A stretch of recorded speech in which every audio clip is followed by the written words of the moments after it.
Hello, and a very warm welcome to Cultural Communication Confidence with me, Victoria Reynoldson. And welcome back to this episode where we're going to dive into a topic which I haven't spoken about for a while here on the podcast. And I thought it was about time we brought it back because it came up again in conversation with somebody recently. We're going to be talking about here today about active listening. Now, in this conversation, this person was telling me that they were in a meeting and they were getting really frustrated with somebody else in that meeting. That person was clearly distracted.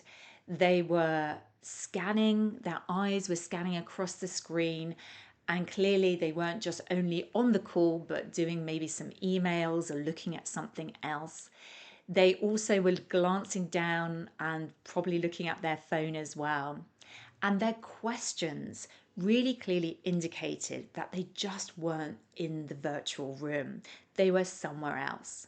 And that was really irritating to this person, but also they felt that it was disrespectful to others in the room as well. How often have you had this experience yourself? When have you felt frustrated by others' listening style? Listening in theory should be so easy, and yet it is a complicated topic. And this idea of active listening again sounds like a straightforward thought, a straightforward subject, but it really isn't easy, particularly when we have so many demands on our time.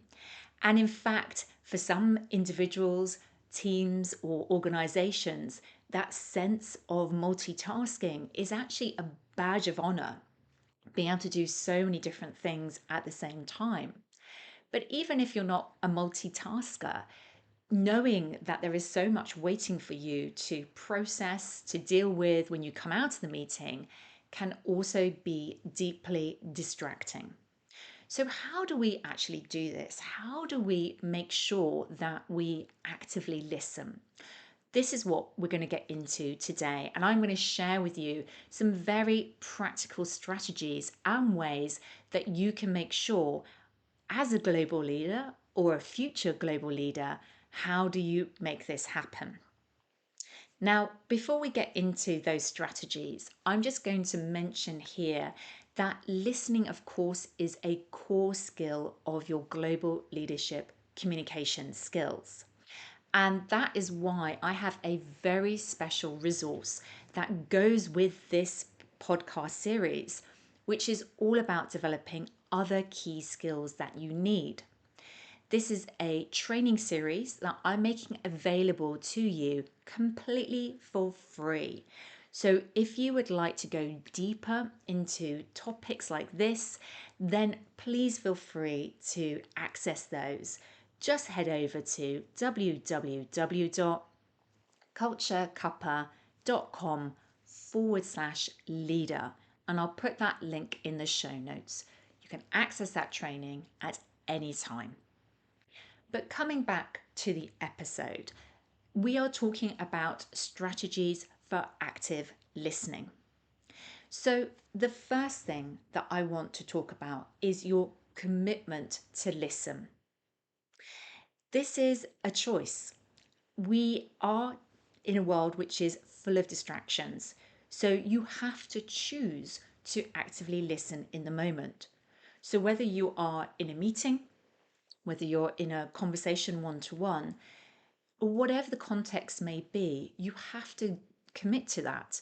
You have to choose it. And at the same time, we have to recognize that there may be many different things distracting us. And I like to think about those distractions in three ways. The first way is past distractions. You might be thinking about what has happened earlier today, the meeting that you just came from, or maybe even a tricky conversation that you had. This may be pulling on your attention. There, of course, is the future. The future distractions are what is coming up for the rest of today, even the rest of the week, things that are on your mind weighing down that perhaps need to be done and you're not there yet. And that can be very distracting as well. And then, of course, there are what I call parallel distractions, things that you carry with you at all times, which are maybe to do with your professional life, but also could be to do with your personal life, to do with things that are happening outside of the work sphere and that you're holding at all times.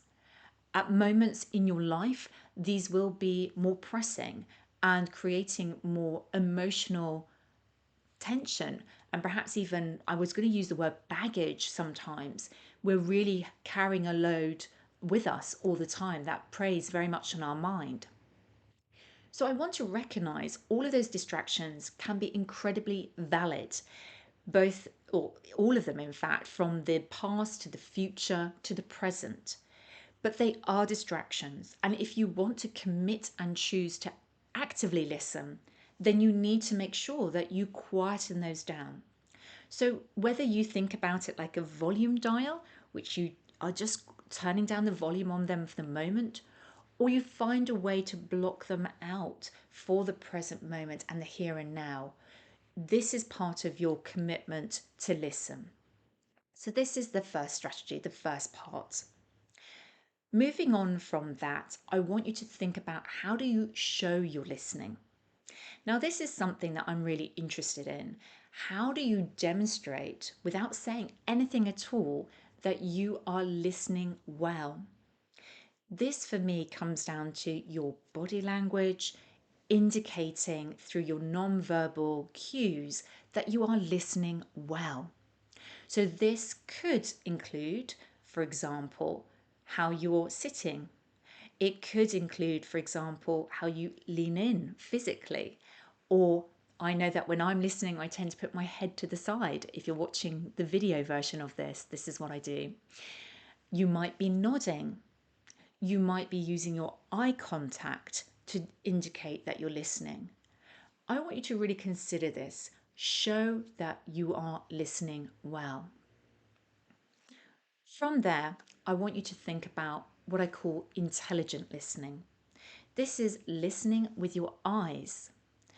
This is about really seeing the full picture of the person or the group in front of you and what is happening beyond the words. So people will sometimes express themselves, but they may not be able to fully express what they want through the words that they're saying. So notice, is there coherence between their own body language, their tone of voice, and what they're saying? If there is any dissonance or disconnect, they may not fully feel confident about what they're saying, or they may have doubts or questions that is worth exploring for you as a leader. So that's one aspect. But intelligent listening is also about noticing things like how expressive somebody is, which is influenced by their culture, how strongly they appear to be expressing their words, their feelings, their views on this topic. It's really noticing if they are comfortable or not with the context. All of this wrapped up is about this intelligent listening, listening with your eyes. Now, from there, I want to sort of touch on something which is very, very important. And this is, what if listening is a challenge to you? What if you do find yourself getting distracted halfway through this conversation? Well, let's talk now about practical ways to bring you back to the current moment, because it can happen. Of course, we're human and we can get distracted by other things, even if they're very mundane, like what am I going to eat for lunch, or what is something I need to shop for later. So, if you find yourself getting distracted, the key thing is to take the responsibility to bring yourself back to the moment. Now, there are a couple of ways that you can do this, and I suggest you can do this. The first one is using more physical ways. So, really ground yourself in by feeling your feet in your shoes or flat on the floor. Notice how you're sitting in your chair. Notice how the chair is supporting you. Even notice how you're holding the pen and just get to that sensation of the physical nature of the pen. Even just taking a breath can be very helpful just to ground you in and remember that you're in the here and now rather than floating off into thoughts. Wrapping up the idea of listening well is to think about this idea of what happens when they stop speaking. Now, for some of you, you may have that temptation to really be already anticipating your reply. It's called listening to respond, really waiting for that gap in the conversation so you can jump in and get going with what you think about this topic. But for some people, the way that they express themselves is that they are thinking out loud, they're processing their thoughts as they're speaking. So, for better communication and to be a better active listener, it's really important to encourage them to fully express everything that is on their mind. So, for example, when they pause, they may not be finished speaking. You can ask a question like, what else do you want to add to that? And see if they have anything else to contribute. If they pause again, you could ask that question in another way or add it again, repeat it again, because what you want to do is really allow that full opportunity for them to say what they think.